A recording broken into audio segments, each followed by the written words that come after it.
Advertisers are paying more to reach less. Now, the definition of insanity is to continually do the same thing over and over and expect different results, right? Television audiences are watching fewer ads. The networks are losing viewers to cable, and the appearance of digital video recorders like TiVo now allow people to zap the ads altogether. Wow, that is clear. What's your answer? Advertisers are frightened. I think they're sort of deer in the headlights. What do we do? Within, a matter of 5 years, we will have a huge percentage of the country will have this technology. 5 years,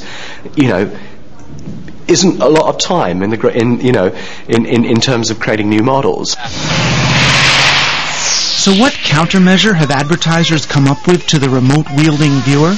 Aside from the stuff that I got at J. Crew, I went to French Connection. These are from Clark, Steve Madden, and I got you some great eyewear from Ray-Ban. If the audience is skipping commercials to get to the programs, why not become part of the programs themselves? If I was starting Friends today, instead of it taking place in a coffee shop, a generic coffee shop, if you were Starbucks, wouldn't it be great to have them meet in a Starbucks? You would never have to mention cappuccino. It would just be there. Starbucks may have missed that opportunity, but the world's largest coffee chain caught a break on the next one. In the big-budget Hollywood movie I Am Sam, Sean Penn's character doesn't just happen to work at a Starbucks. That's a wonderful choice, Bruce. Starbucks becomes a key character in the story. I need to make coffee. I need to pay my lawyer. The idea of taking a brand and integrating all of its assets into an idea where it becomes a hero. Let's look at Castaway, for example. We open up getting on a plane. The plane crashes. All but one person is killed. 4 years ago. How bold was that of Fred Smith, the founder and chairman of FedEx? A, to allow it, but to do it himself. Terrible and tragic day. And at the end of the film, not only did we deliver the packages, but we found romance. How much better could you feel about the brand? Ad Age magazine dubbed this alliance between New York's ad men and Hollywood studios Madison and Vine. It is the integration of entertainment with advertising in a partnership that often begins before a show is even conceived. Meanwhile, Samantha had used her pushiness to parlay her new man's hit off-Broadway show into a hot on-Broadway poster. To mate a brand with the once commercial-free HBO series Sex and the City, Absolute Vodka and HBO writers worked out a storyline in which one of the show's characters finds his way onto an Absolute billboard. HBO got to use the brand's name in a key plot twist, and Absolute got unprecedented access to HBO's upscale audience. Guess what I'm drinking? An Absolute Hunk. They created a drink called the Absolute Hunk. And you're delish. So we went to the producers of Sex and the City, and we said, okay, we've got a real product and a real drink called the Absolute Hunk.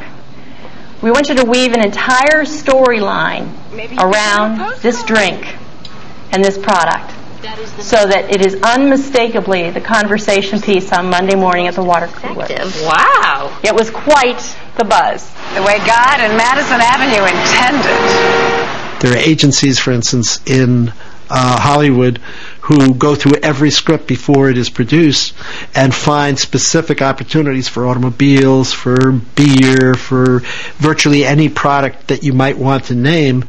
One such agency is called Integrated Entertainment Partners, itself a marriage of ad executives and entertainment heavyweights like ex-Disney president Rich Frank, who came out of retirement on his Napa Valley vineyard to grab a piece of the action. The networks cease being able to generate the money to keep their shows going. They will be forced to change. What we're talking about essentially is how do we look at this coming season shows. We've started to look at the pilot season to see what looks like that's new, that's coming up, and that would look good for Toyota. IEP looks for ways to integrate products into programs. We've all heard about The Contender this week, the DreamWorks Mark Burnett show, with Sylvester Stallone as the Donald Trump character. Right. This show being a show about amateur boxers. How would that work for you guys in terms of brand? The first thing we look is there a strategic fit with our vehicles. So let's see, boxing, it's tough, and our vehicles are tough. Is that strong enough of a match to make to get a good message across? What we're looking for is, it's obvious why this vehicle is the only vehicle that should be placed this way, and then progress is slow. There are still cultural barriers between Madison Avenue and Vine Street. It's an uneasy alliance, if you will, and it's being driven, by these economic imperatives. My business model's broken, yours is broken, maybe we can lean against each other and make it better. Well, should I trust you? Can I trust you? What do you get out of it? What do I get out of it? Just give me your money and don't try and influence the creative process. Cheers. Cheers. Neither advertisers nor broadcasters are quite sure how much these integrated ads are really worth. Some predict the whole experiment will backfire. Have advertisers finally gone too far? Can we get a couple more Sierra Mist? There's no secret that the American public and the public of every society on the face of the earth is willing to consume crap. They consume crap, from their cupboards and pantries, and they consume crap on television. But they're very particular about which is which, and they don't want to see them conflated. And they don't want the purity of their telecrap to be adulterated by merchandising of the fast food crap, and they will rebel. But there is little evidence so far of an uprising among consumers or Hollywood creatives. In fact, more and more deals are being struck. This summer, the USA Network broadcast a movie called The Last Ride, written for the Pontiac GTO and paid for by the General Motors Corporation. Variety magazine called it little more than a 2-hour infomercial designed to sell muscle cars. If you can tell that it was advertising within the context of content, it didn't work. Okay, it's not seamless enough. Pontiac is proud to bring you the all-new 2004 Pontiac GTO. You can't talk about brand. It's all about how the writer and brand engage in that very, very interesting narrow space so that it feels natural.